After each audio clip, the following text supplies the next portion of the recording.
Gentlemen, it's a pleasure for me to address the management of Beacon House. I'm an engineer and I have 20 years of teaching experience. For last 15 years, I am developing computer-based training aids for schools and colleges of USA and Europe. I strongly feel that we badly need to introduce computer-based training aids or CBTs in our schools, especially in higher classes. In higher classes, we do not have too many trained teachers. CBT facilitates the teacher in teaching and makes the subject fascinating for the students. I am giving you a demo which will hopefully make you understand how CBT makes the learning easy and interesting. This is a book of mathematics for class 10th. A student wants to learn some topic of trigonometry.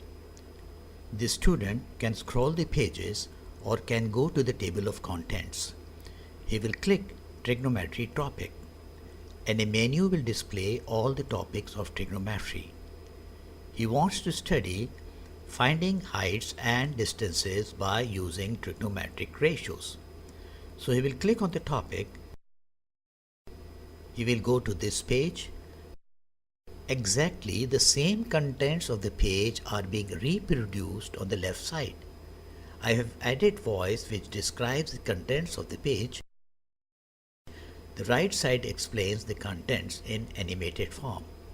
Here we go. Finding heights and distances by using trigonometric ratios. The problem of finding heights and distances of objects indirectly is the same as that of solving right-angled triangles. In such problems, we use two terms, angle of elevation and angle of depression, which are defined below. The student clicks on the next button to go ahead. Angle of elevation. In the adjacent figure, the point O represents the position of the observer. OX is horizontal ray, and P represents a point above OX. The angle, POX, so obtained is called the angle of elevation for the point P. The student clicks on the next button. Angle of depression. In the adjacent figure, the point O represents the position of the observer. OX is horizontal ray, and Q represents a point below OX. The angle, XOQ, so obtained is called the angle of depression for the point Q. The student clicks on the next button. Note, the angle of elevation and angle of depression are measured by an apparatus called sextant. Here we are doing an example which is also explained in the book. However, you can see the difference between the explanation of the book and the explanation by CBT. Here we go. When one side and angle of elevation are given. Example 1. The foot of a pillar is at a distance of 100 meters from a point on the ground. The angle of elevation of a pillar from this point is of 60 degrees. Find the height of the pillar. Solution. In the figure, BC represents the pillar. Side AC is equal to 100 meter. Angle C is of 90 degree and angle A is of 60 degree. We have to find the length of BC, which is the height of the pillar, since tangent theta is height over base.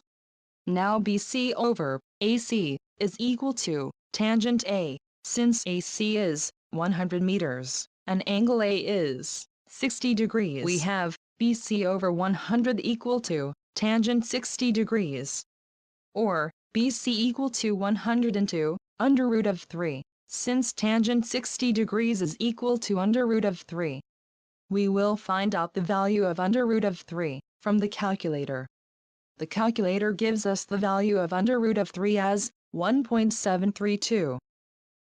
When we put the value of under root of 3 into the equation,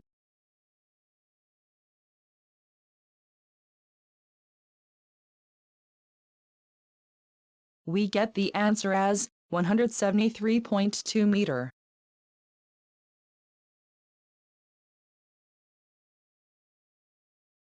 Gentlemen, in order to computerize the training, you only require to establish a CBT development section. The CBT developers will transform the contents of the book into a comprehensive CBT for the facilitation of the students and for the teacher. If you want to have an edge over your competitors, then you can have security codes in the computer program which would prevent copying the contents of CBT. Thank you and Allah Hafiz.